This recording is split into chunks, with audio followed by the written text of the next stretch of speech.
السلام علیکم اسٹوڈنٹس، آج کی ویڈیو کا ٹاپک ہے خط لکھیں ماں کی محبت پر۔ پیارے دوست، السلام علیکم۔ امید ہے کہ تم خیریت سے ہوگے۔ آج میں تمہیں ایک ایسی ہستی کے بارے میں لکھ رہا ہوں جس کی محبت کا کوئی نعم البدل نہیں، اور وہ ہے ماں۔ ماں وہ ہے جو خود بھوکی رہ کر بھی ہمیں کھلاتی ہے، خود تکلیف میں ہو کر بھی ہماری خوشیوں کے لیے دعا کرتی ہے۔ جب ہم بیمار ہوتے ہیں تو وہ راتوں کو جاگ کر ہماری خدمت کرتی ہے، اور جب ہم کامیاب ہوتے ہیں تو سب سے زیادہ خوشی بھی اسی کو ہوتی ہے۔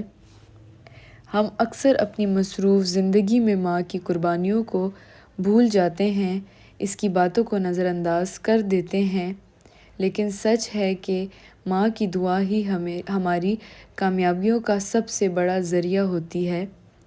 ہمیں چاہیے کہ ہم اپنی ماں کی قدر کریں، اس کا احترام کریں اور اس کے ساتھ وقت گزاریں، کیونکہ جب یہ نعمت ہمارے پاس نہ رہے تب ہمیں اس کی اصل اہمیت کا احساس ہوتا ہے۔